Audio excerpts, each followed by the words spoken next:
Una sa lahat, Goodbye 2025, Hello 2026. Party-party na sa Tondo, Manila. Pamilya ang nasa Luneta. Silipin din live mamaya ang happy-happy pati sa mga probinsya. Magandang gabi, Pilipinas. Sa Frontline tonight. Kapit lang sa 2025 at mag-ingat sa mga paputok. Babaeng nagme-makeup, biglang tinamaan ng paputok sa mukha. Ang iba pang sinugod sa ospital na nadali, alamin live. Pinatilyo na hit and run ng taxi sa gitna ng prosesyon ng imahe ng Jesus Nazareno. Habang sa Cotabato, tatlong magkakapatid, napundoy ng minivan, isang patay. Vice Mayor sa Iloilo, aksidenteng nabarel ang kanyang sarili. 2025 recap. Balikan natin ang mga malalaking balitang nagpayanig sa taong ito. 4 sa kada 10 Pilipino umaasang gaganda ang kanilang buhay sa 2026 base po sa SWS survey. At silipin ang star-studded na salubong sa BGC at Ayala Avenue sa Makati City.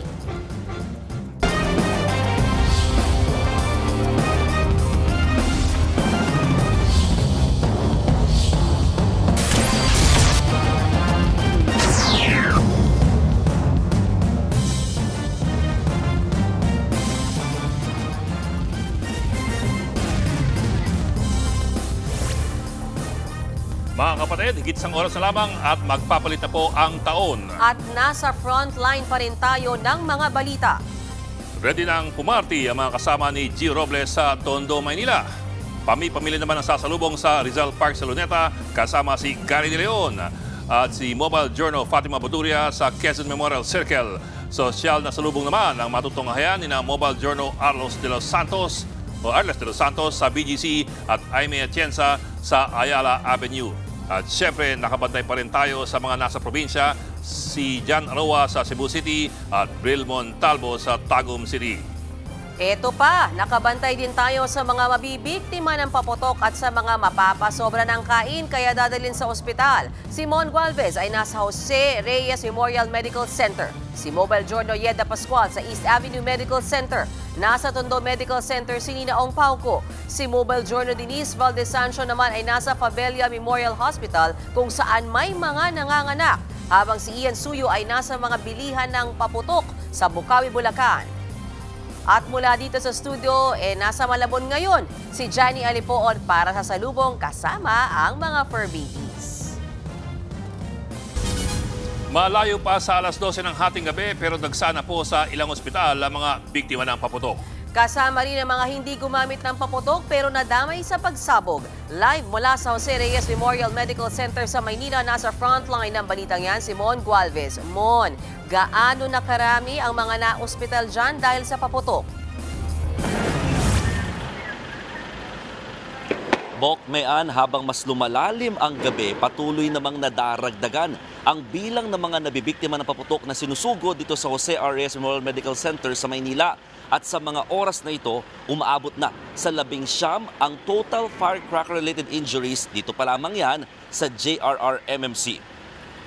Isa sa pinakahuling nasugod dito o nadala rito sa ospital ang 40 anyos na lalaki mula sa Tondo, Maynila. Duguan ang binti niya habang ibinababa ng tricycle. Bigla raw kasing sumabog ng sindihan ng hindi pa niya matukoy na uri ng paputok. Kwento ng mga kasama nito, may tumalsik lang daw na bahagi niyan ng paputok dahil sa lakas ng impact. Ganito rin ang nangyari sa isa pang pasyente na sinubukan naman daw sipain palayo ng sindihan ng paputok na King Kong. Bukod sa kanila, 2 pasyente rin ang naunang dinala rito sa JRRMMC na nadali pa rin kahit hindi naman gumamit ng paputok. Ang isa nga dyan, nagme-makeup lang sa loob ng bahay nang tamaan ng bahagi ng paputok. Paliwanag ng ospital, sila raw yung tinatawag na passive victims o nadamay lamang dahil sa mga firecrackers. Pawang sa mata pa naman, tinamaan yung mga naturang biktima dahil sa pagsabog. Bagay na agad din namang tinutukan ngayon ng mga naka-duting doktor. Narito ang bahagi ng pahayag mula sa JRRMMC. Wala po siyang kinalaman, hindi po siya nagsisindi ng any paputok po. Nasa bahay lang po siya, nagme-makeup po siya. Bigla po may pumasok na spark po nung paputok dun sa kanilang bahay. Bukod sa mga nabibiktima ng paputok, pinakabinabantayan din ngayon dito yung dumaraming kaso ng holiday heart syndrome na nauuwi naman sa stroke. Mula December 21 nga hanggang ngayong umaga, lampas 50 na ang agad na itala ng JRRMMC na holiday heart syndrome cases. Sila yung mga nasobrahan ng kain at inom ng alak ngayong kaliwat ka ng party na nagre-resulta nga sa stroke. Ang masaklap, 4 na ang nasawi rito dahil dyan. Pangamba nila posibleng madagdagan pa raw ang bilang na yan sa mga susunod na oras kasabay ng medyanoche at pagsalubong mismo ng bagong taon. Bokmean, tinututukan din dito sa naturang ospital yung mga pasyenteng nabibiktima naman dahil sa mga road crash incidents. Sa ngayon, halos 100 na rin ang mga naitalang naisugod dito sa ospital mula pa noong December 21, dulot nga ng mga road crash incidents na yan. Marami rito ang mga nakainom ng alak at pinilit pa rin magmaneho either ng sasakyan o ng motorsiklo. Bokmean. Mon, taruin ko lang ibig sabihin sa isang ospital lamang 52 yung nagkaroon ng holiday heart syndrome o na-stroke sa holiday season na ito? Yes, Bok. Mula December 21, yung 52 cases na yan ng holiday heart syndrome, dito pa lamang yan sa JRRMMC. Sabi kasi ng DOH, bukod sa mga insidente nga ng mga nabibiktima ng paputok, 3 na yung kanilang pinaka-monitor. Firecracker-related injuries, holiday heart syndrome cases, at yung mga road crash incidents. So, kasama na rin yan sa mga tinatali nila as of this time. So, here in JRRMMC, naku po, 52 na kaagad mula noong December 21. Sa ngayon, wala pa namang nadagdag na kaso na ngayong gabi. No? So we are just, sana wala naman doon madagdag pa. Pero yun nga, ang expectation kasi or probability, ngayong gabi hanggang mamayang madaling araw, posibleng may mga isugod sa ospital, hindi dahil sa paputok na dinulot nga ng mga pagsabog, kundi baka pumutok yung ugat dahil nga sa mga kinakain ng mga matataba at yung sobra naman daw sa alak. Bok. Yan ang mas nakakagulat sa akin hindi yung mga natatama ng paputok pero yung tinatamaan ng stroke dahil sa sobrang kasiyahan. Sa lagay na matagal pa yung Valentine's. Kasi sa East Ave nga, Bok, 70 from December 21. So talaga medyo marami. Okay, Bokmon, may tanong lang ako, no? Alam mo, tong oras natin, pa alas 11 ng gabi, papuntang lasing na. Yung mga kanina pang tumotoma, kamusta ba? May mga naisugod na ba dyan na, alam mo na, biktima ng rambulan dahil sa kalasingan? So far, Mayan, yung mga gulo na nagkaroon ng mga sugat o mga biktima dahil nga sa sobrang kalasingan, wala pa masyadong naitatala dito sa JRRMMC. Pawang talagang mga nabiktima ng paputok at iba talagang mga magpapacheck up lamang ng mga other cases. So, pero isa rin yan talaga sa binabantayan dito sa naturang ospital dahil marami sa mga dinadala rin dito galing nga sa lungsod ng Maynila. Karamihan dyan na napupuntang biktima dito, mga galing sa Tondo na talaga nagkakasiyahan din ngayon at may mga galing din ng Kamanava area, kaya malaki o malawak din ang nasasakop nitong naturang ospital in terms of mga patients na dinadala o sinusugod dito, Mayan. Okay, maraming salamat at Happy New Year sa inyo dyan, Mon Galvez. Ilang oras na lamang bago ang New Year, may paputok at pailo na ba ang lahat? Silipin natin kung may mabibili pa bang paputok sa mga oras na ito. At live mula sa Bocaue, Bulacan, nasa frontline na balitang yan, Ian Suyu.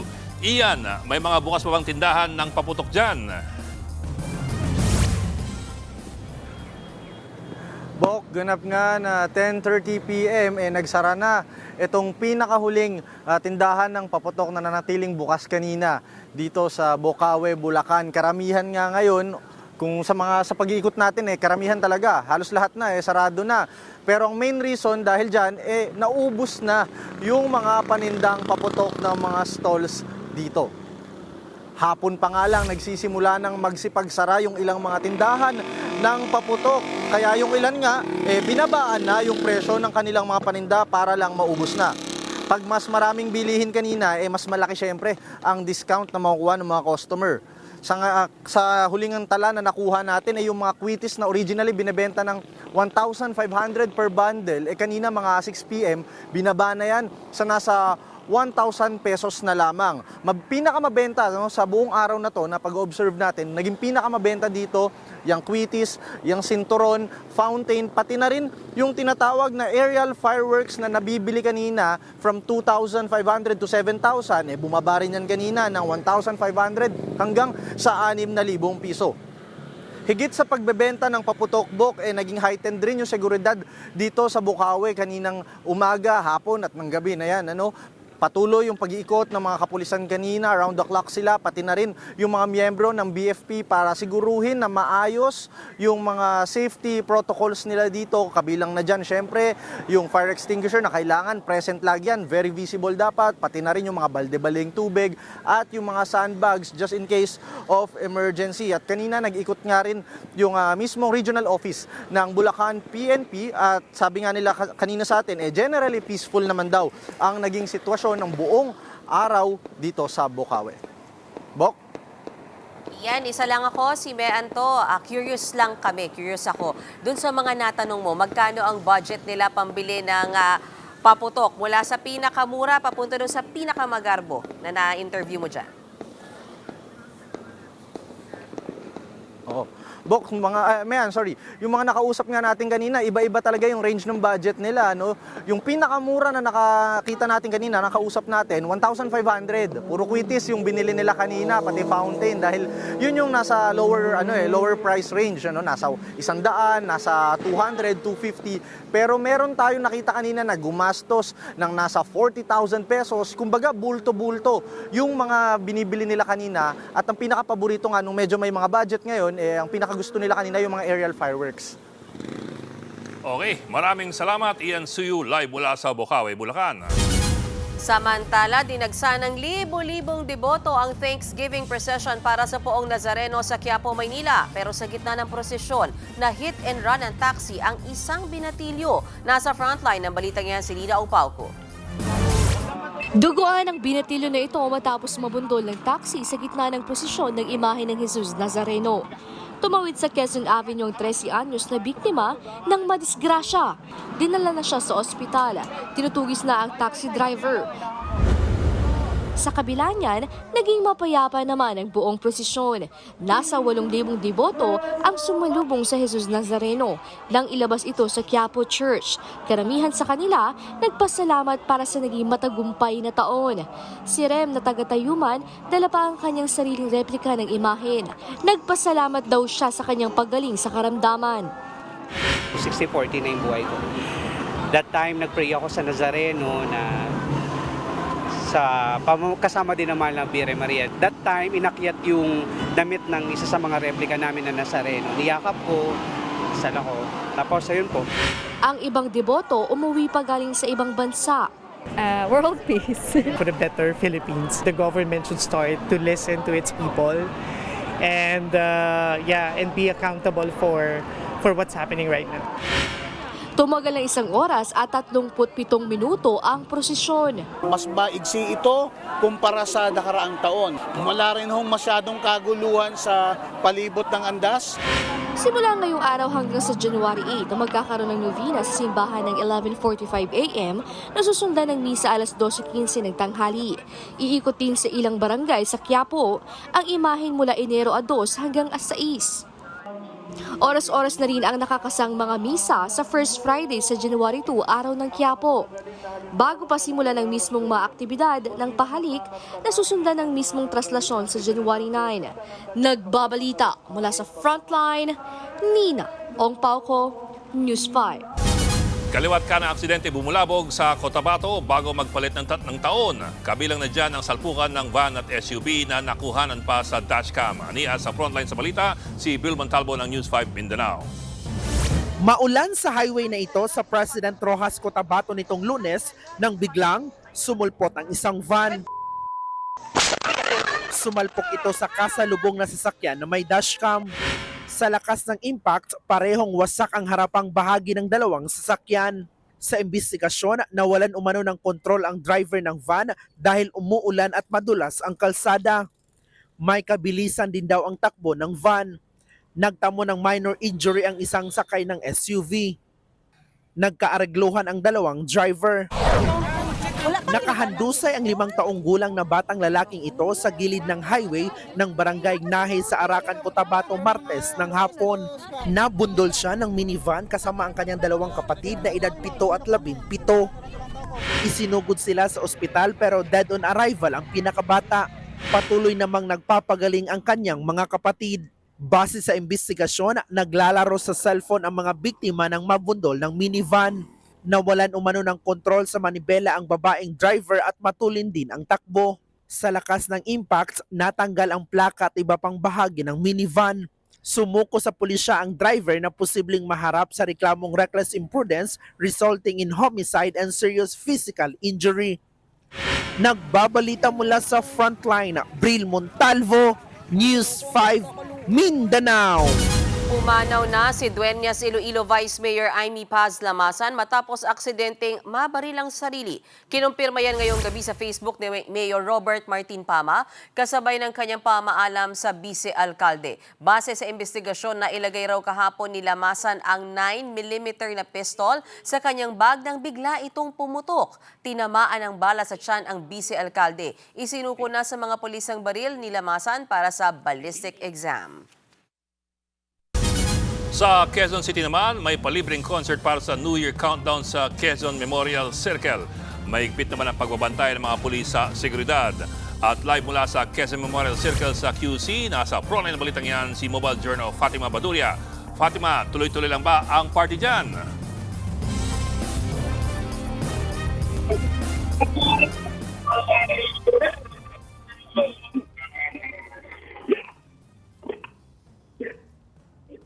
Okay, siguro balikan natin si Fatima maya-maya ng konti dahil mukhang nahihirapan tayo sa signal.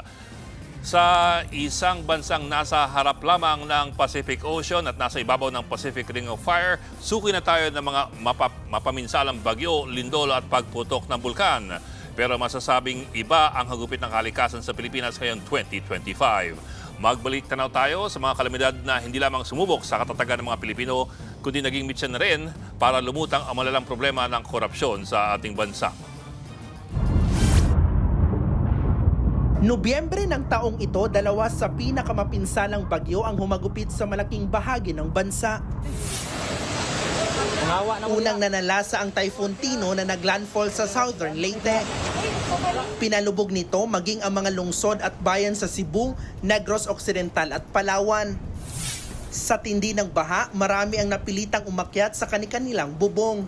Sa paghupa ng baha, tumambad ang matinding pinsalang iniwan nito, mga wasak na bahay, kaliwat kanang landslide. Sa kasamaang palad, may mga natabunan ng lupa. Higit 200 ang patay dahil sa bagyong Tino. Kaya isinailalim sa state of national calamity ang buong Pilipinas. Hindi pa man nakakabangon ang bansa. Sunod na nanalasa agad ang super typhoon na si Uwan. Una nitong sinapul ang probinsya ng Aurora.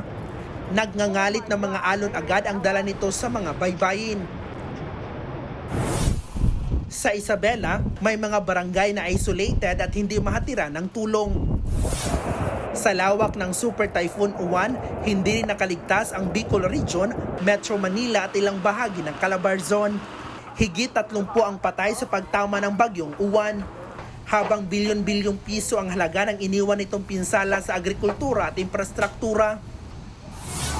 Sentro rin ng mga balita sa loob at labas ng bansa ang magnitude 6.9 na lindol na yumanig sa Cebu bago matapos ang Setyembre. Kabilang sa mga napuruhan ang Daang Bantayan, Medellin, San Remigio, Bogo at maging ang Cebu City. Bukod sa mga bahay at infrastruktura, nawasak din ang ilang matatandang simbahan sa probinsya. Halos 80 ang nasawi sa lindol sa Cebu. Isinailalim sa state of calamity ang buong lalawigan. Pero ang pagyanig sa Cebu, simula pa lang pala ng serye ng mga lindol na gigimbala sa bansa. Gaya ng magnitude 4.4 na lindol sa La Union noong October 9. Abot yan hanggang Baguio at sa ilang bayan sa Benguet. Kinabukasan, October 10, mga Mindanaoan naman ang sinubok sa pagtama ng 2 lindol sa isang araw. Magkasunod na niyanig ang Davao Oriental ng magnitude 7.4 at magnitude 6.8 quakes. Nasundan ito na mahigit 100 aftershocks na ramdam sa buong Davao Region at Caraga. 10 ang nasawi. Bukod sa mga lindol, nagdulot din ng pangamba ang pagputok ng mga bulkan. Gaya ng pagsabog ng Mount Canlaon sa Negros Island noong Abril. Agad iniakyat sa Alert Level 3 ang status ng bulkan. Libo-libong residente ang inilikas. Lubos na naapektuhan ang agrikultura sa mga karatigbayan dahil sa ashfall o pagbaba ng abong ibinuga ng bulkan. Ilang beses pang nag-alboroto ang bulkan sa mga sumunod na buwan. Mapabagyo, lindol o pagputok ng bulkan, iisang tanong ang nanaig. Sapat ba ang ating paghahanda o paulit-ulit lang tayong padadapain ng mga kalamidad? Balikan po natin ang palibreng concert sa Quezon Memorial Circle. Nasa frontline ng balitang yan, live si Fatima Baduria. Fatima, tuloy-tuloy lang ba ang party dyan?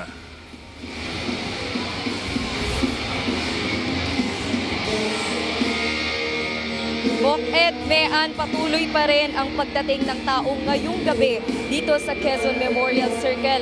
Kasabay kasi ng New Year Countdown ay ang libreng concert kaya maraming dito na napiling mag-abang ng bagong taon.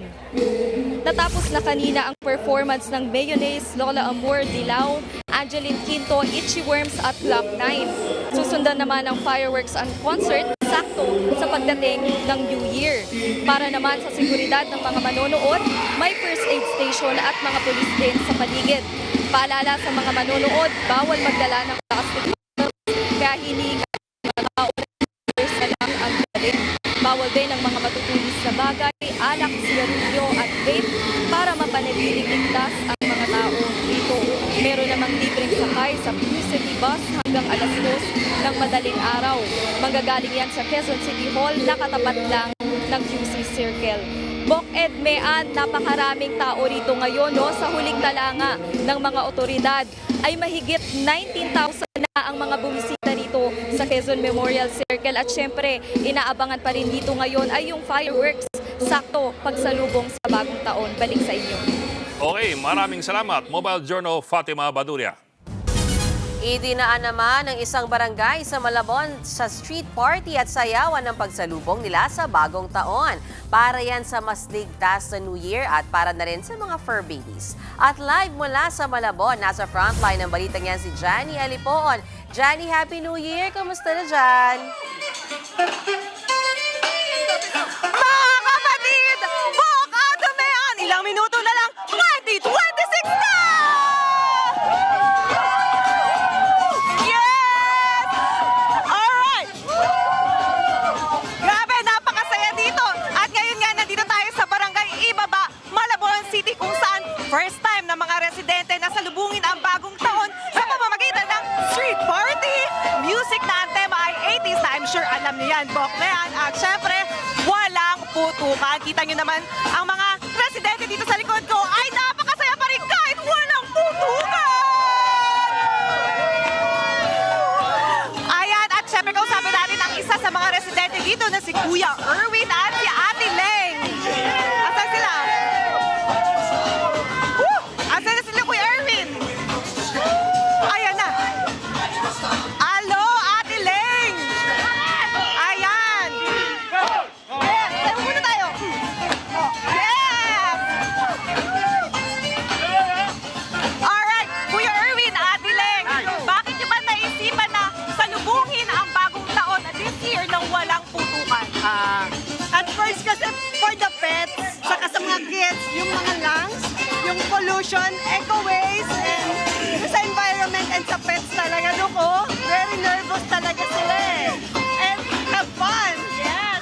Ikaw naman, Kuya Erwin, ano sabi mo? Para ma-encourage natin yung mga bata na iwasang magpaputok, tsaka sa initiative na rin ng ating barangay ng salubungin ng safe at masaganang bagong taon. Maligayang Pasko at masaganang bagong taon sa atin lahat. Sa Tiga Sitio 1, Tiga Sitio 2, maraming salamat sa inyo lahat sa pagpunta. BPC Limited. Bawal na paputok sa Dongan. Mamaya na lang. Bye-bye! Alright, Happy New Year po sa inyo. Ay, napakasaya talaga dito. Oh. Ang susunod naman natin kausapin ay si Ate Baby. Ate Baby, halika dito. Ayan. Oh. Ate Baby, gano'n na dito sa Malabon, marami nagpapaputok dati. Pero ngayon, nakakapanibago. Dahil sa salamat kay Sir Erwin Silan, pinasaya niya ang Barangay Ibaba. Happy New Year, everyone! Happy New Year, Ate Baby! At eto nga, Bokmean, etong kanilang street party ay open naman sa lahat. Hindi lang dito. Pwede makijoin dito ang mga taga-ibang barangay. Oh, di ba? Oh, napakasaya mga bata. Oh. At eto, Bokmean, mamaya makikijoin tayo sa kanilang medianoche. Pero ngayon, makijoin muna ako dito sa street party. Balik muna sa inyo sa studio. Alright, napakasaya naman yan. Maraming salamat sa iyo, Johnny Alipoon. Mga kapatid, magbabalik pa ang Frontline tonight.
Mga kapatid, Ed Lingaw po, maging maalam at may pakialam sa mga napapanahong balita sa ating bansa.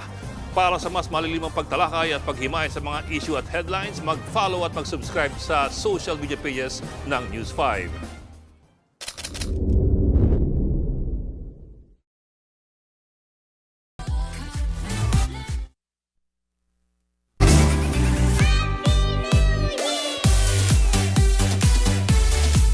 Walang mintis ang kasiyahan sa Tondo, Manila tuwing New Year. To the highest level ang street party dyan. Siyempre may kainan, paputok at kantahan. Live mula sa Tondo, Maynila, nasa frontline ng balitang yan si Gio Robles. Gio, gaano ka na kalasing?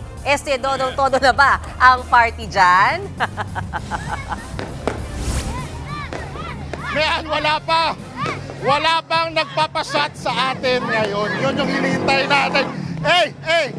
Ito kaya yung mga bata ng Tondo at walang na raw talaga tatalo pa sa Tondo, Maynila tuwing salubong sa bagong taon. Sa pag-iikot nga natin, kanya-kanya ng pakulo ang mga residente. Sa Barangay 155 Zone 14, dinumog ang kanilang costume party na ilang dekada na raw tradisyon ng barangay. Agaw pansin ang buhaya costume ng residenteng si Ernie Corpus. Kwento niya, inspired daw ng mga korap na opisyal ng gobyerno na sangkot sa flood control scam ang kanyang costume. Wish niya na sa pagpasok ng 2026, managot at makulong ang lahat ng magnanakaw sa gobyerno. Bukod dyan, patok din ang ibang costume na hango sa mga Disney, anime at mga horror-inspired na kasuotan. Mayan, dito pa rin sa Tondo, party-party na mga residente! Kaliwat kanan ang mga street party. Dito kung makikita nyo may pa-lights. Ayan, may pa-sound system. Paano pumarty mga taga-Tondo? Yes! At syempre, hindi kompleto ang party kung hindi mawawala yung inuman. At syempre, konting handaan. Ito po, yung from the Acuzar family. Isa po sila sa mga naganda. Hello po, ma'am. Ito si ma'am. Ma'am, ano yung handa natin ngayon? Ito, syempre, leche flan. Ayan, leche flan pa lang yan. At magandang gabi po. Ito po ang hindi mawawala, mayan. Ang kanilang mga handa. Ito, pakita po natin. Ito po si Sir Alex Acuzar, sir. Magandang gabi, Merry Christmas and Happy New Year. Dito po tayo. Sir, ito, pakita nyo sa amin, sir, ano tong mga inihanda nyo ngayon sa Medianoche? Ito lang ang simpleng handa ng Acuzar family. Pero masaya. Opo. Ang importante. Ang importante, sama-sama kami. Ngayon New Year. Noong Christmas, ganun din. Basta't masaya. This 2026, ano po ang wish natin sa pansariling hiling? At maging sa bansa po natin, meron po ba kayong ganong hiling po? Sa akin, sana laging peaceful. At sana laging magsama-sama tayo. Itong bagong taon na to. No, walang ano. Ayun. Walang away. Opo. Walang gulo. At nakita ko po na may carbonara kayo, no? Mukhang masarap ang carbonara. Kaya nga, bago kayo umalis, kakain tayo. Naku naman, sir, kahit wag na po, ito naman. Happy New Year, maraming salamat po. Ito po muli, Sir Alex, tama Alex? Acuzar. Ayun, maraming... Ako ang inyong lingkod, Alex Acuzar. Ayun, maraming salamat po. Ayun, so balik tayo dito. Mayan, ito kaliwat kanan. Hello, Happy New Year po. Sorry. Ito, Happy New Year. Happy New Year. Natakot ka, natatakot. Ayun, may spokesperson siya. Ayan. Ito, mayan, kaliwat kanan. Yung mga paputok. Dito. Ito po, Happy New Year. Happy New Year. Ayan, mayan, balik sa'yo. Gio, parang pakiramdam ko nasa Itbulaga kami, di mo kami na-inform na sugod bahay pala itong live mo, no? Pero kung... sugod bahay ka. Oo. At kung matindi ang inuman at yung mga pagkain, yun nga yung tatanungin ko, binadgetan din ba dyan yung pagpapaputok? Nag-expect ba tayo na matinding paputok maya-maya? O ngayon pa lang meron na?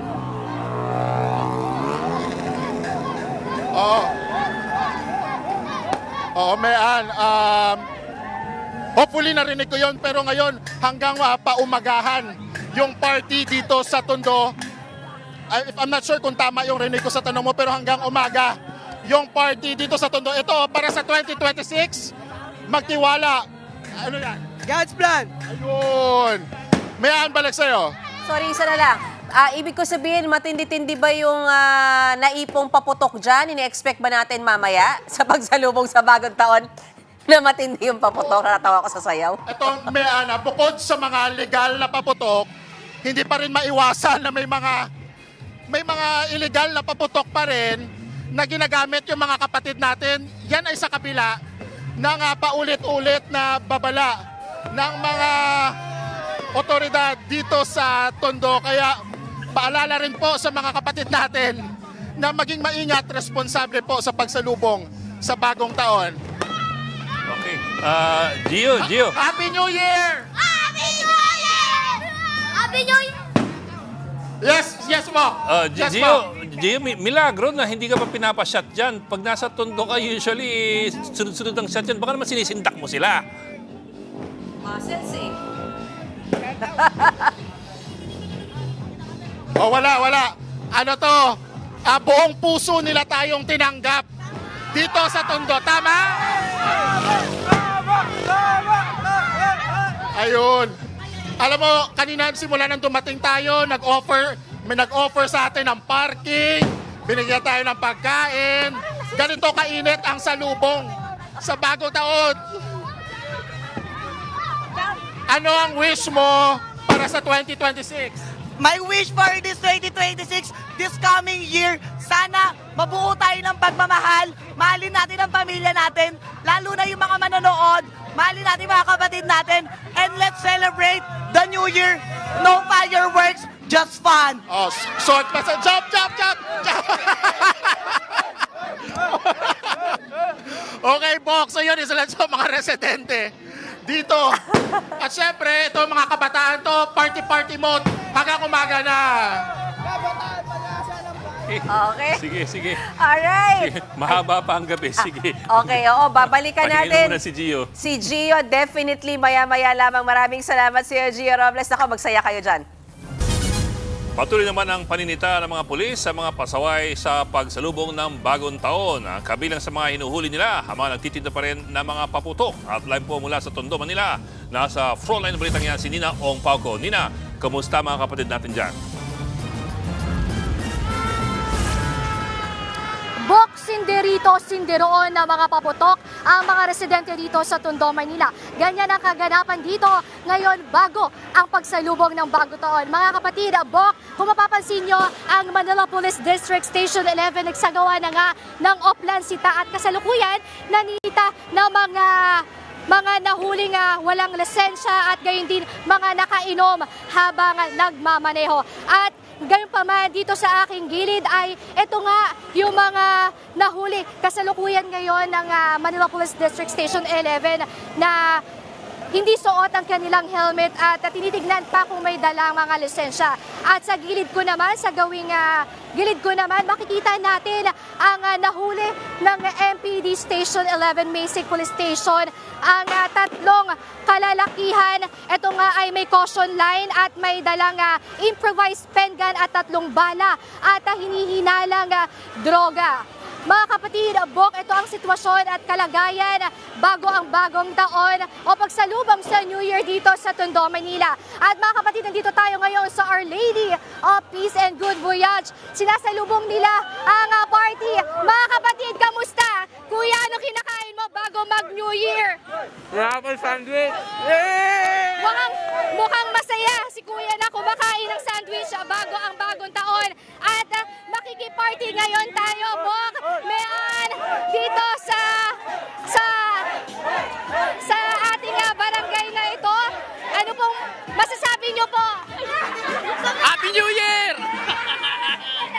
Mga kapatid, medyo masaya talaga ang kaganapan dito at may pag-party ng mga kapatid natin. Kasabay nga ng kasiyahan ay meron pa rin mga makukulit na mga residente dahil mga nakainom at nakahubad sa labas ng lansangan. Bok? Okay. Sige, mag-enjoy ko muna dyan. Maraming salamat. Ang kalagayan ko dito ngayon sa Tondo, Maynila. Okay, Nina, balikan ka namin mamaya. Pero baka mamaya, iba na kulay mo. Okay, maraming salamat, Nina Ong Pauco.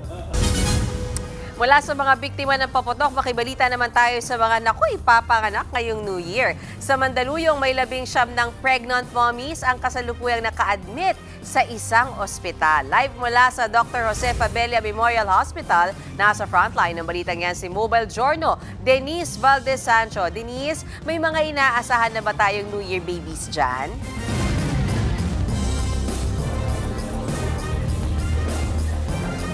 May dalawa ng inaasahang pregnant patients na manganganak pagpasok ng 2026 dito sa Dr. Jose Fabella Memorial Hospital. Ilan lang yan sa inaasahang New Year baby sa Pilipinas o maging sa buong mundo. Umabot na sa 19 ang confirmed na bilang ng mga na-admit na pregnant patients dito ngayong January 31 as of 6 a.m. Isa dyan, 7 centimeters ng dilated at nasa preterm labor na, kaya naman inaabangan ng lahat kung saktong pagpatak nga ba ng alas 12 maya-maya ay may New Year baby na. Kanina lang din, may dalawa pang humabol na nagbubuntis kung saan ang isa, humihilab na raw ang tiyan at dinudugo. Kasama niya ang kanyang partner at waiting daw sila ng isang baby girl. Ngayong araw, nasa 80 ang staff na deployed dito sa Dr. Jose Fabella Memorial Hospital, habang 20 doktor naman ang naka-duty.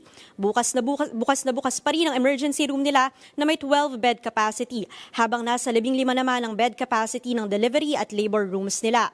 Mahigit 800 naman ang capacity ng ward nila.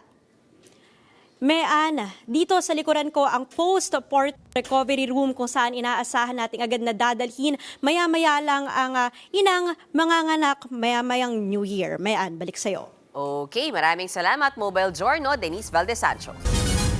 Mula sa Maynila, tumungo naman tayo sa isa sa pinakamalaking ospital sa Quezon City, ang East Avenue Medical Center. Ano kaya ang paalala ng mga doktor sakaling may maputukan mamaya? At live mula sa Diliman, Quezon City, nasa frontline balitang yan si Mobile Journal Yeda Pascual. Yeda, may mga bago bang kaso ng naputukan dyan? Yes. At sa mga oras na ito, may isang bagong kaso ng firecracker-related incident dito sa East Avenue Medical Center at patuloy pa rin ang paghahanda ng ospital para sa mga mabibiktima ng paputok dito sa Quezon City at sa iba pang karatig lungsod. Mula noong December 21, 6 na kaso na ng firecracker-related injuries ang sinugo dito sa EAMC. Yan ay bata. 2 pinutulan ng bahagi ng daliri matapos tamaan ng kwitis at whistle bomb. Sa ngayon, mas mababa ang bilang ng mga biktima ng paputok kumpara noong 1 taon. Inaasahan daw na mamaya pagkatapos ng hating gabi ay dadagsa ang mga kaso ng mapuputukan. Pero ang posibleng pinakapik daw ng isusugod sa mga ospital ay sa umaga ng January 1.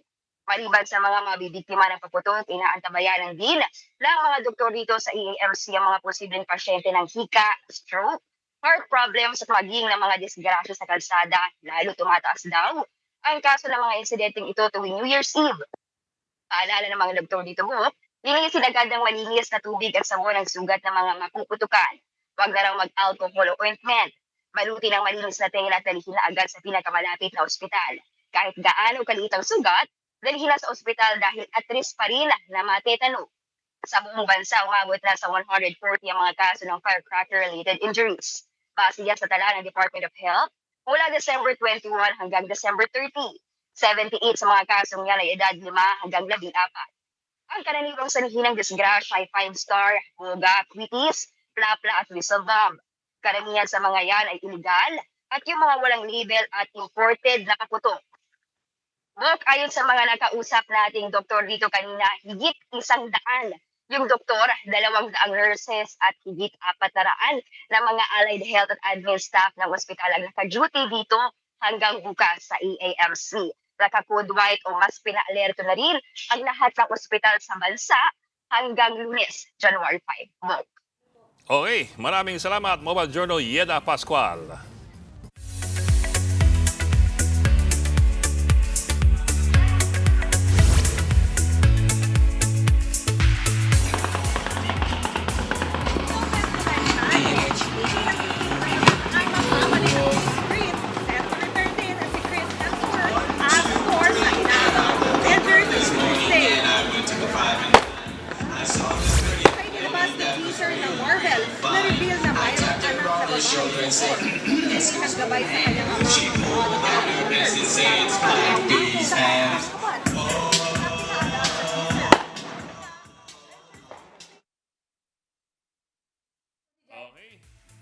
Okay, babalikan po natin si Johnny Alipoon maya-maya lamang. Tutok lang mga kapatid dito sa Frontline Tonight.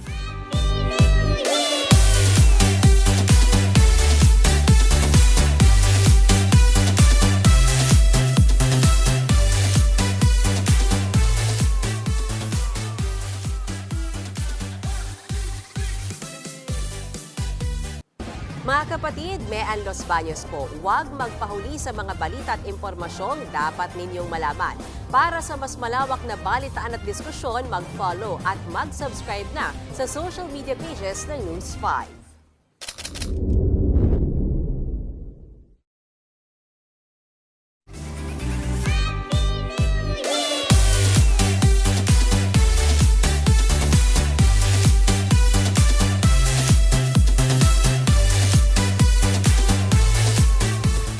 Mabigat ang taong ito para sa mga Duterte. Sa kulungan ng ICC kasi ang bagsak ni dating Pangulong Rodrigo Duterte dahil sa kasong Crimes Against Humanity. Ang naging pag-aresto sa kanya na sinubaybayan sa loob at labas ng bansa. Balikan natin sa recap na ito.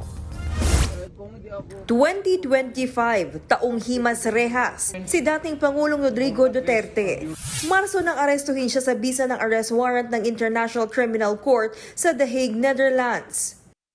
What is the law and what is the crime that I committed?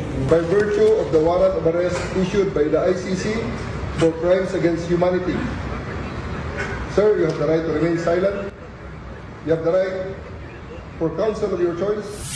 Na beast mode ang kanyang pamilya. Sabihin nyo kung saan siya dalahin. The hard way. Bakit mo ako dalhin doon sa international body na hindi tayo membro? Malayo masyado yung Hague. Lalo niyang pinalala ang hidwaan ng dating unit team na sina Pangulong Bongbong Marcos at Vice President Sara Duterte. We followed all the legal procedures that are necessary. So I'm confident that if in further examination, you will find that it is proper and correct. Sinasabi ko lang sa inyong lahat, kung Pilipino kayo, huwag kayo pumayag na ang isang Pilipino ibigay sa mga dayuhan, lalong-lalo na pag labas na sa batas yun. It's actually some sort of, I don't know, what do you call it, state kidnapping. Hanggang sa una niyang pagharap, Rodrigo Roa Duterte. ang dating matabil ang dila na si Digong tila uutal-utal sa ICC. Birth month news. The day is March 28, 1945. I was born in the province of Leyte in the Philippines. 3 counts of murder ang isinampa sa kanya sa kasong crimes against humanity. Kaugnay ito ng 78 biktima umano ni Duterte sa drug war noong siya pa ang Pangulo at Davao City Mayor. Humiling ang kanyang kampo ng pansamantalang paglaya sa hindi nabanggit na bansa. Matanda at hindi na raw kasi siya makaalala. Naantala rin ang confirmation of charges noong Setyembre dahil hindi raw siya fit to stand trial. Pero ibinasura pa rin ng ICC ang request para sa interim release si Duterte. Inapelayan ng kanyang kampo. Pero nanindigan ng ICC, mananatili sa kulungan si Duterte. Having rejected the 3 grounds of appeal presented by the defense in the appeal brief, the appeals chambers unanimously confirms the impugned decision. Pangamba pa rin daw kasi na baka hindi na siya bumalik at takutin ang mga tetestigo laban sa kanya. Ang pahayag din mismo ng kanyang pamilya na okay naman si Duterte ang bumangga sa argumentong mahina na ang dating Pangulo. He seemed okay. Obviously not in the best state, but he is strong as usual. Kaya hindi raw rason ang humanitarian condition para sa interim release. Sinegundahan pa yan ng kinuhang medical panel ng ICC. May lakas pa raw si Digong na dumalo sa trial. Mag-isang nagpasko sa kulungan si Duterte at doon din niya sasalubungin ang 2026. Sa Rizal Park sa Luneta, pinili ng ilang pamilya na salubungin ang bagong taon. Ang ilan, dumayo pa doon para i-manifest ang kanilang wish sa 2026. Nasa frontline na balitang yan si Kari Kitor. Alas 8 pa lang ng umaga, may ilang pamilya nang nakaabang para salubungin ang bagong taon sa Rizal Park o Luneta sa Maynila. Kanya-kanyang latag na sila ng sapin sa damuhan. May mga humihirit pa ng tulog habang nagsa-sightseeing ang iba. Meron ding mga naglalaro ng bubbles o di kaya ay nagpapalipad ng saranggola. Hindi rin syempre mawawala ang mga nagpipiknik. Isa na sa kanila sila Dominic na first time raw pumunta roon kasama ang mga apo. Gusto ng mga bata makita ang Luneta, kaya pinasyal ko lang sila para magandang kanilang tanawin. Si Vivian, mga fur baby naman ang bitbit sa kanyang pamamasyal. Pero hindi raw sila magpapagabi at sa bahay na sasalubungin ang 2026. Kasi po magpuputukan, takot sila sa mga paputok eh. Sila po yung kasama ko sa buhay, mag-isa lang po ako. Ang ilang turistang foreign national sa Luneta rin pumunta sa bisperas ng bagong taon. Very lovely and it's a lot of history about Rizal and all what happened to him. It was fascinating. May mga dumayo rin at pinili ang Luneta para i-manifest ang kanilang mga wish for 2026. Ilang atake, malilinis na kami, kaya lahat kami nakaway. Dapat mabait tayo, bawal ang magnanakaw sa gobyerno. Ang wish ko na hindi na maulit bagay yung kahirapan. Gusto ko yung maayos na mag 2026. Nagbabalita mula sa Frontline, Kari Kitor, News 5. Inaabangan ng engrandeng fireworks display para sa pagsalubong sa bagong taon ng mga taga Davao del Norte. At live mula sa Tagum City, ania sa frontline sa balita si Bril Montalvo ng News 5 Mindanao. Bril, ano nang ganap dyan?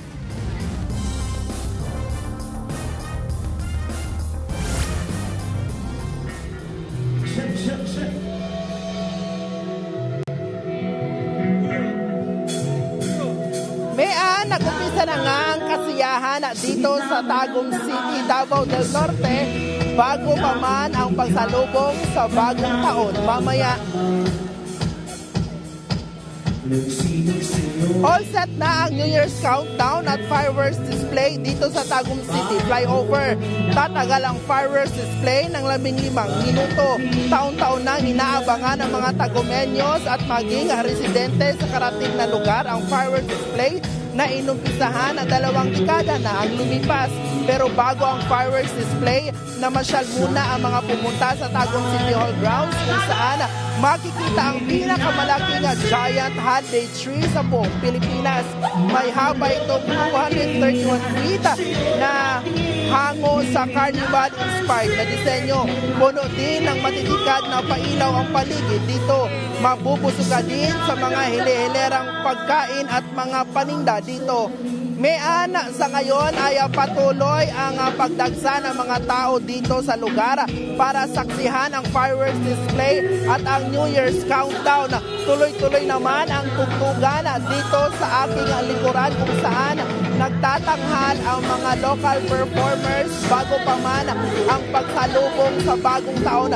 Dito sa aking paligid, nakikita natin dito ang mga tao, hindi lang mga Tagumenyos ang nandito, pati na rin sa mga karating na lugar ay pumunta dito para saksihan itong fireworks display. At may kakausapin tayo dito, ito si Nanay na kanina pa dito nag-aabang sa fireworks display. Hello, magandang gabi po. Ngayong gabi Anong pangalan natin? Ayin. Taga saan? Taga Misoño, Predia. Bakit tayo nandito, ma'am? Ano? Bakit tayo nandito? Ay, makikinood ng ng fireworks. Masarman po ang experience nyo dito ngayong gabi. Masaya. Masaya. Sinong kasama mo? Asawa ko, tsaka 2 ko anak. Ano yung i-expect mo mamaya sa fireworks display? Expectation mo? Maganda. Oo.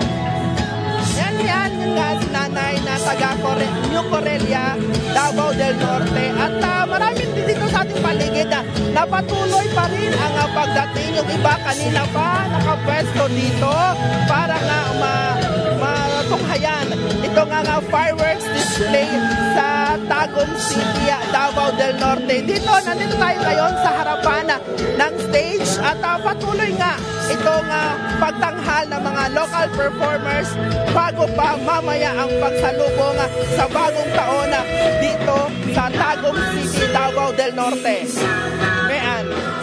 Okay, maraming salamat sa iyo at babalikan ka namin maya-maya lamang, Bril Montalvo.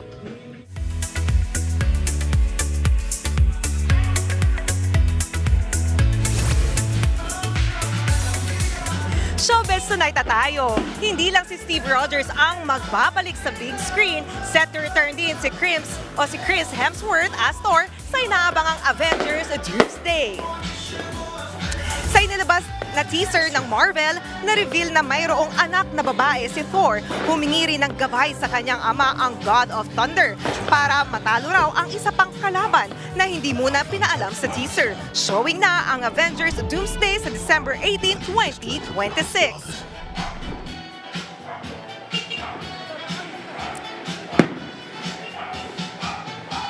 Kahapon lang nag-premiere sa Netflix ang The Kingdom, pero nag-number 1 agad yan sa giant streaming platform or app. Naunguna ang The Kingdom sa top 10 movies in the Philippines ng Netflix. Ang The Kingdom ang hinirang na second best picture sa MMFF last year. At ang mas matindi, magkakaroon pa yan ng serye dito sa TV5 this 2026. Bagong bida dyan, sina Derek Ramsey at Raisa Senon.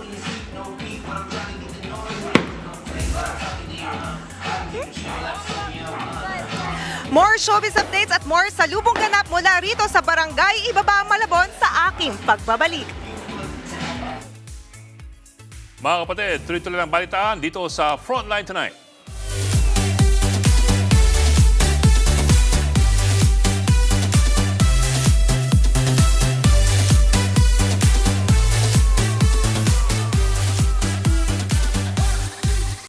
Mga kapatid, Johnny Alipon po, maging updated sa latest entertainment at lifestyle. Huwag magpahuli, mag-follow at mag-subscribe na sa social media pages ng News 5.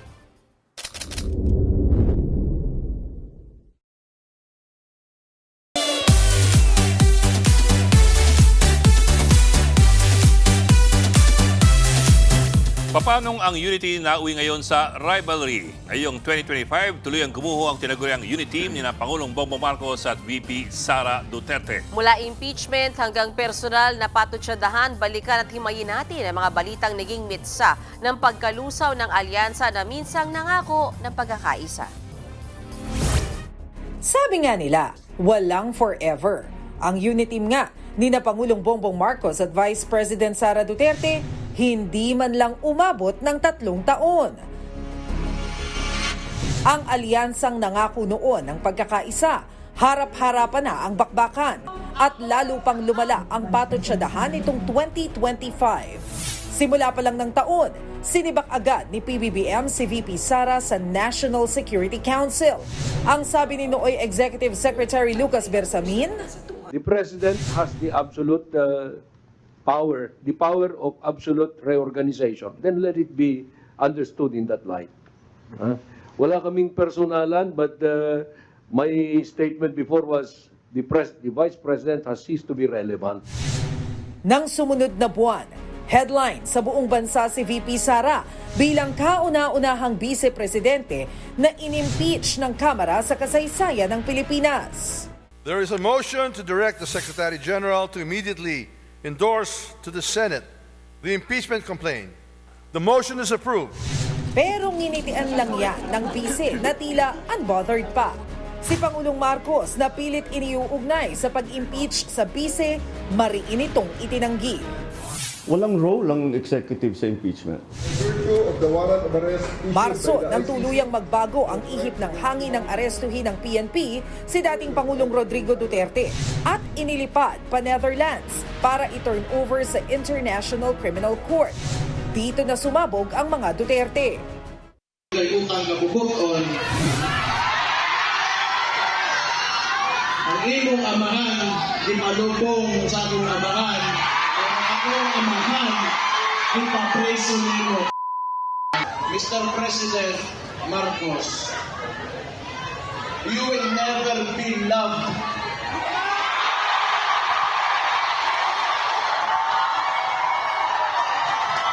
Especially to us who are calling out Rudy Duterte's name.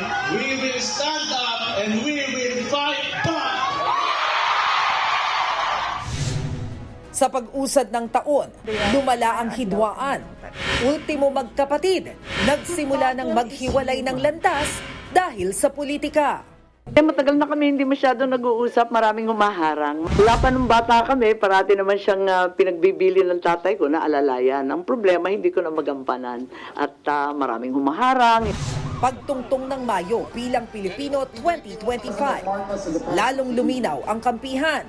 Ang presidential sister hayagan ang pagsuporta sa mga Duterte, habang si VP Sara tuloy ang mga banat sa dating katandem. Sabay sabi na mayroon daw siyang pinagsisisihan.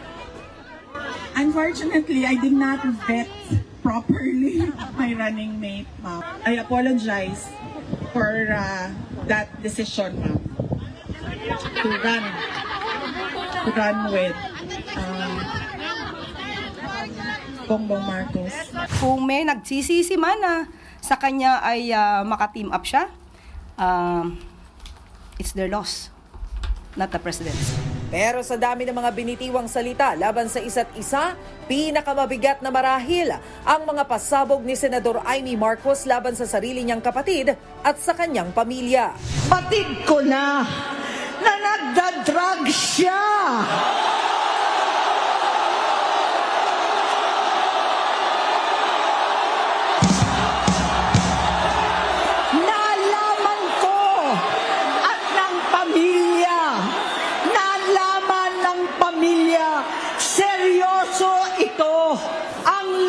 ng pagkakamali ko. Mas lumala ang kanyang pagkalulong sa droga.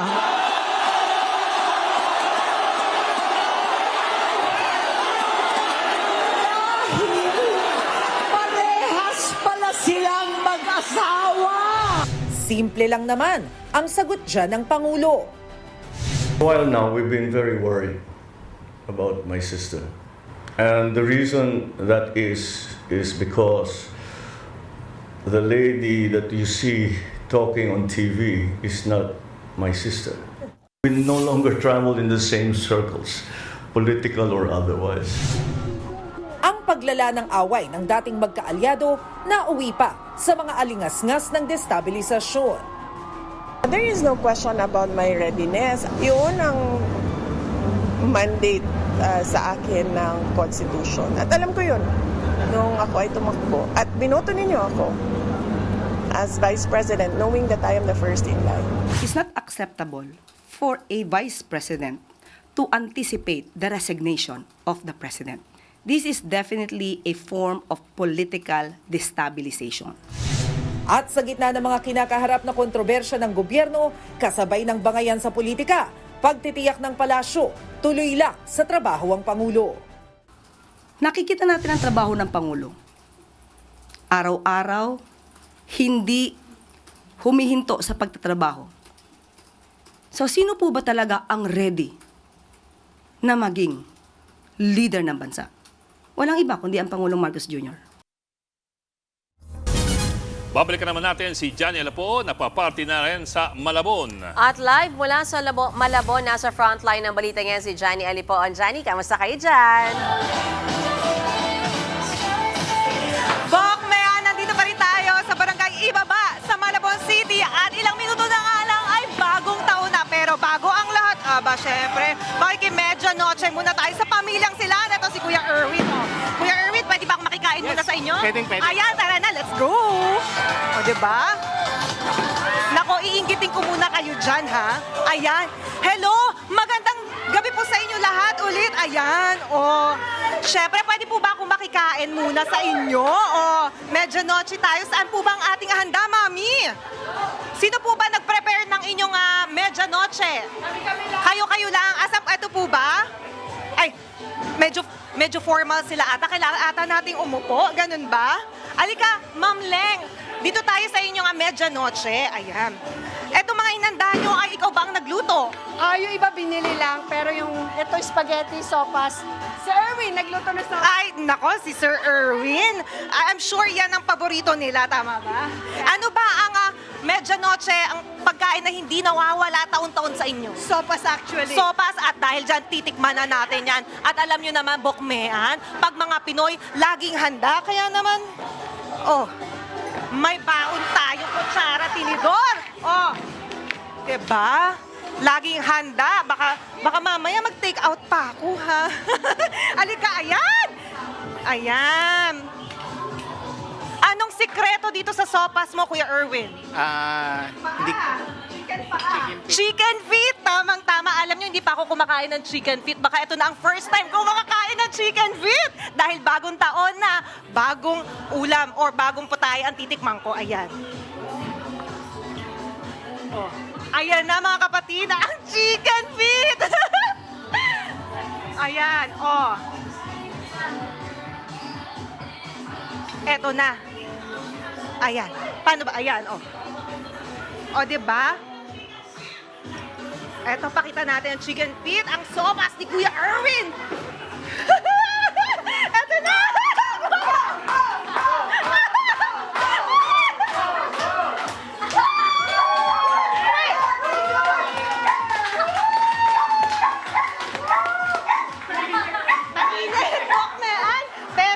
Masarap, ha? Thank you.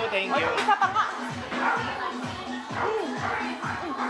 Ayan, teka, baba ko muna to. Ayan, init. Okay, para nag-iinit na rin ang mga tao dito, no? Okay, Bok, Mean, mamaya ay sabay-sabay tayo magka-countdown, pero dito muna ako sa pamilyang Silan makikikain, kaya balik muna sa inyo dyan. Happy New Year! Alright. Ako, parang sarap ng sopas na yun. Maraming salamat sa iyo, Johnny Alipon. Tuloy-tuloy lang ang balitaan dito sa Frontline Tonight.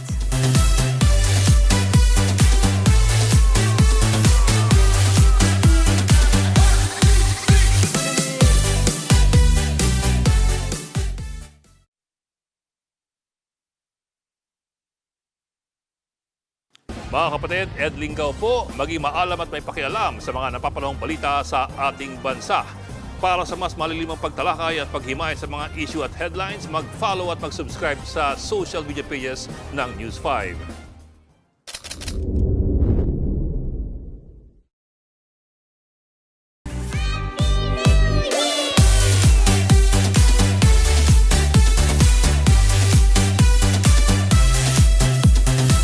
Bagong taon, bagong pag-asa, bagong buhay para sa mga bagong laya sa Talisay City Jail sa Cebu. Mainit silang sinalubong ng kanilang mga mahal sa buhay. Naasa frontline ng balita si John Aroa ng News 5 Visayas.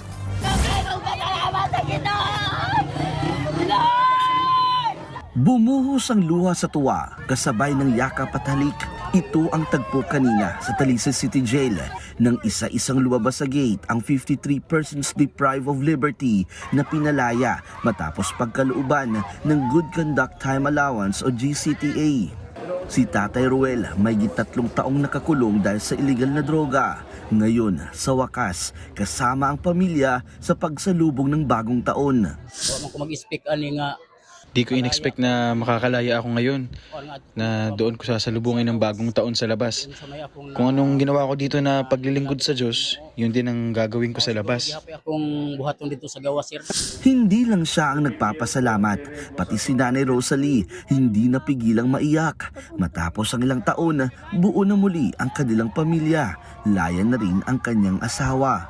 Lisod ang mahilayo sa pamilya. Munang dako kay ko kalipay nga nagduyog ni karon umaabot nga bagong tuig.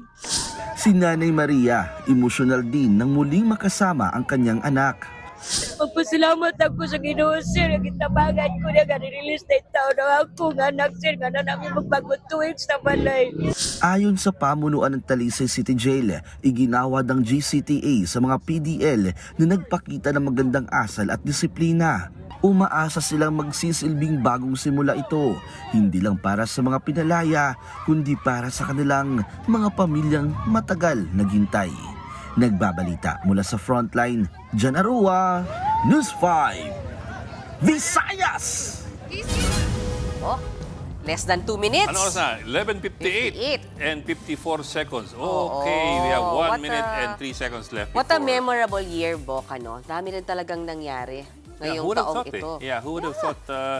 We thought na malaki na yung story ng GAA ng 2025 nung Enero. Yes. Tapos Dito pala sasabog talaga, no? Oh, sorry, medyo seryoso. Yung mga issues ng taong ito, no? Lalo na yung korupsyon, EDSA March, trillion peso March. Hindi lang yan eh. If you look diba? at everything from the impeachment of Sara Duterte Yes. to the arrest of Rodrigo Duterte to the Pope dying Yun nga. and the new Pope being elected. Installed, yeah. Installed. Politics, And then had the national, midterm international news. Talagang hitik na hitik tayo, Bok. Ayan na, 15 seconds. Okay. Go, pasok na kayo dito. Diba? Talagang, yun na. Tama ba? 4, 5, 4. Hindi pa? bilang. Hindi pa. Okay. Ano ba? Teka, ano yan? Ibang time Ano zone ba? yan? Ano ang time zone natin dito? Anyway, sige, kaninong countdown tayo nakarely? Well, yeah, like you were saying kanina, so many things that happened this 9, 8, 7, 6, 5, 4, 3, 2, 1! Happy New Year! Hindi ako marunong! Yun! Ito kayo! Oy, Happy New Year po, mga kapatid! Naku, ayun na. Ito na. Good for a toast! Baka may tama ng ilaw, ha? Sige. Yun! Kapatid, Happy New Year! Yan, sige go. Ayun yung mga hindi po kasamang pamilya nag-New Year. Kaya batiin nyo yung mga pamilya. Pamilya. Ah, hello! Hello! Red Restaurant yung ginawa. Ay, sorry. Order pala tayo. Okay. Cheers! Cheers! Cheers! Cheers! To a better year ahead. Wala kayong hawak.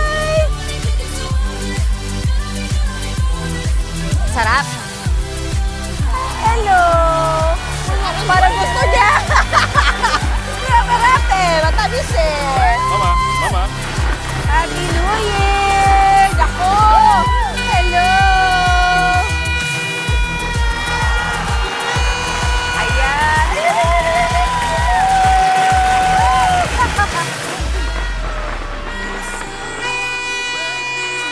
Welcome 2026! Ay! Oh, grabe na ang party ni Johnny doon!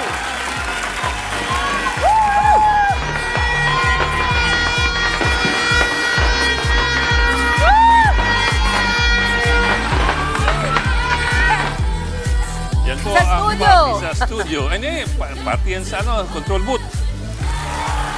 Ay, sa control booth yan. Party yan sa Manila. Ito na ba yung tundok?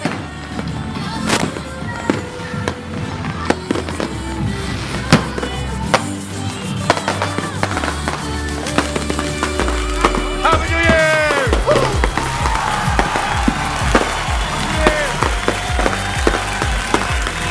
Happy New Year!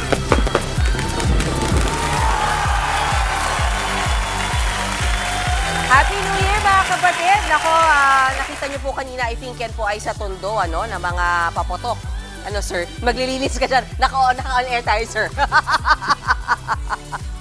At scene party rin po sa Malabon, yung kanina pong nakaboto. And of course, dito po sa aming newsroom at sa mga booth, Nakita niyo po yung mga taong behind the scene. Yes! And alam mo po kanina, dahil nag-cover ako sa East Avenue Medical Center, alas 6 ng gabi, ng medianoche na sila.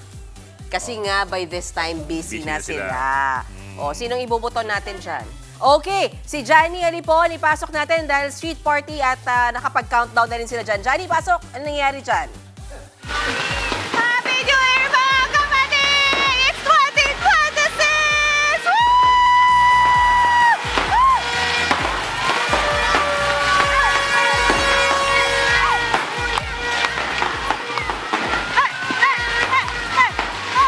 Happy New Year, Mami! Happy New Year!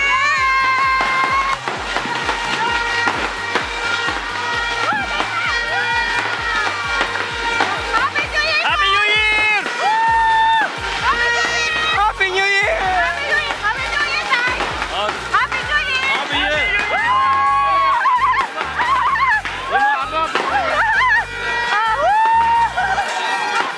Happy New Year! Happy New Year! Happy New Year!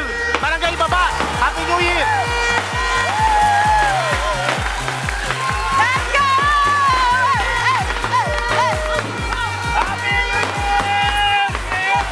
Gio Robles naman, Gio Robles. Si Gio Robles ang Tondo, Kamusta ipasok si Gio natin. Robles? Kung Nandiyan siya na ba siya? tumatalon-talon pa rin. Dapat dun sa Malabon, kainang storya dyan ni Johnny ay walang paputok. Ayun na! Ito na yan, Gio. Okay, ito po ay sa Tondo. Nasaan yung reporter natin? No, wala. Happy New Year sa mga taga-Tondo! Ayun! Gio, can you hear us?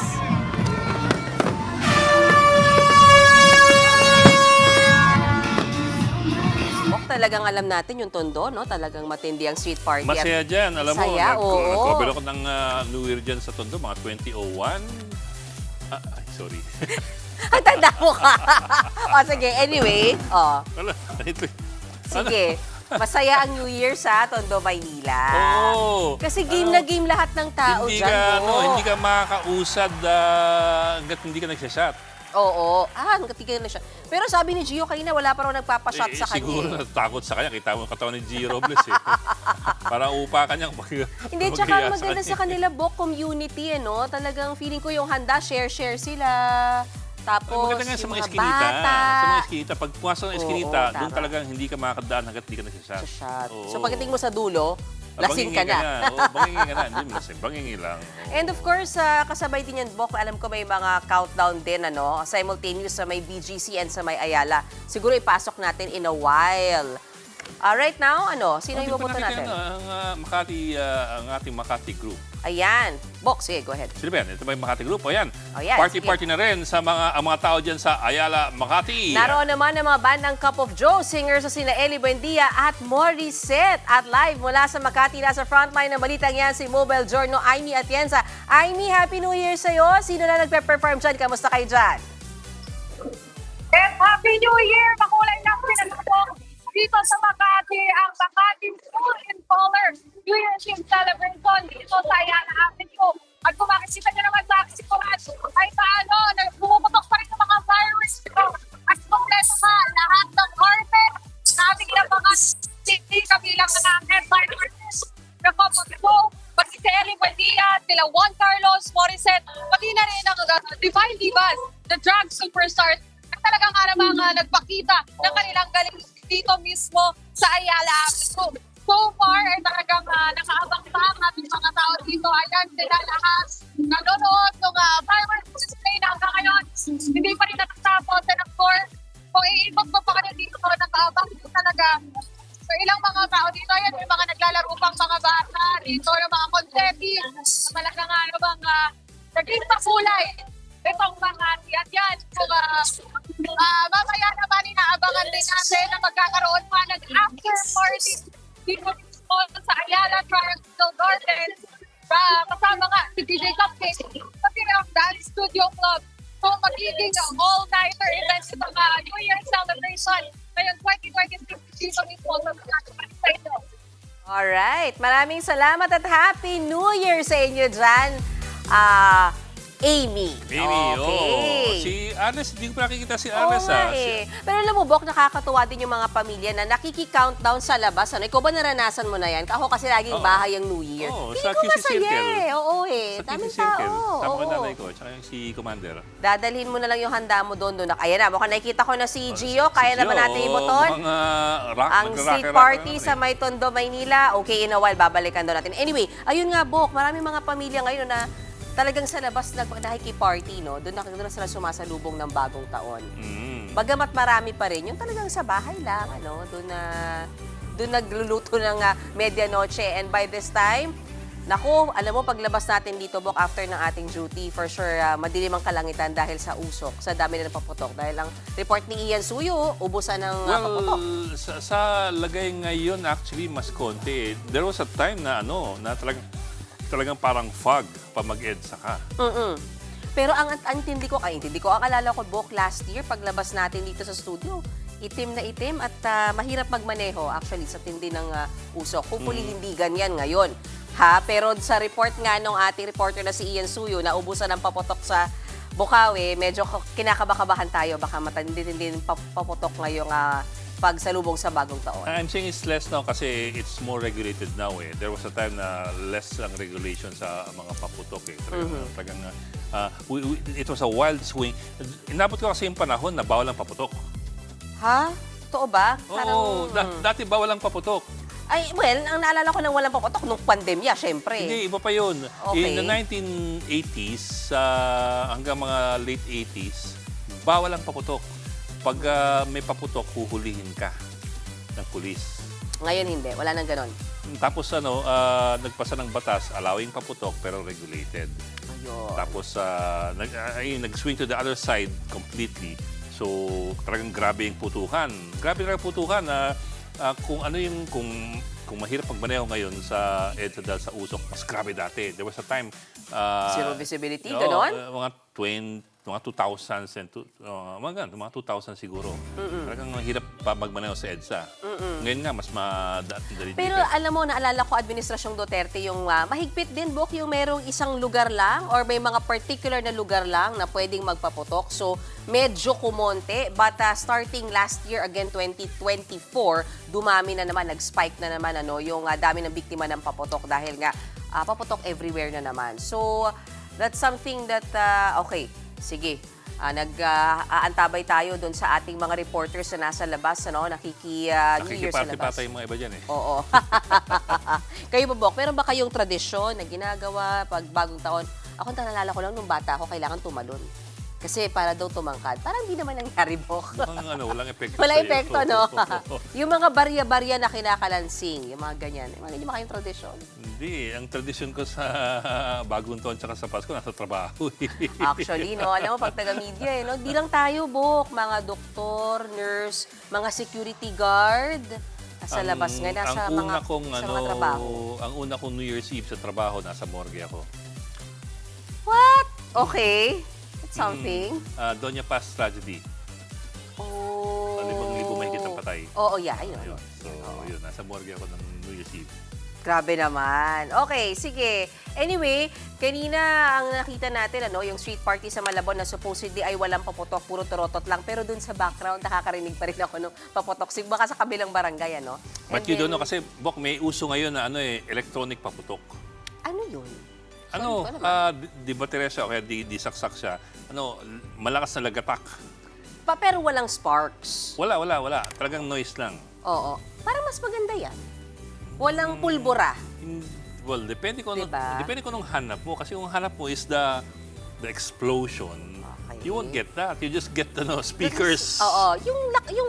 Yung ingay lang. Pero kasi marami pa rin naniniwala sa atin na kasama dun sa pag-ward off ng bad spirits, yung mga usok-usok na yan. But the fun part of pyrotechnics is the pyro.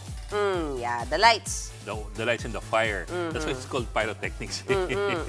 Correct. Otherwise, it's just audio. Correct. Not to be Oo, okay. So, wala pa tayong, okay. Anyway, sige. Okay, ano bang mga expectations natin for 2026, Bok? Naku, mukhang magpapatuloy pa rin, ano? Yung matinding issue ng pag-ungkat sa issue ng korupsyon. You can expect pa rin the continuation of the flood control project scandal. The ICI is crippled with 2 out of 3 commissioners already out. Correct.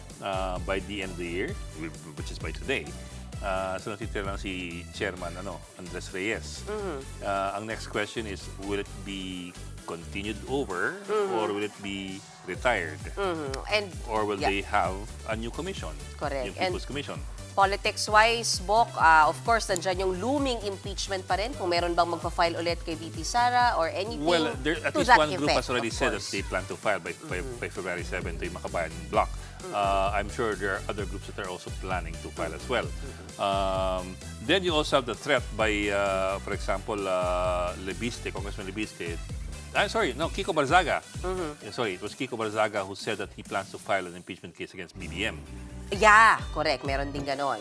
Kaya nga, My apologies, it it was not Lebiste, it was Kiko Barzaga who said that in an interview sa The Big Story ng One News.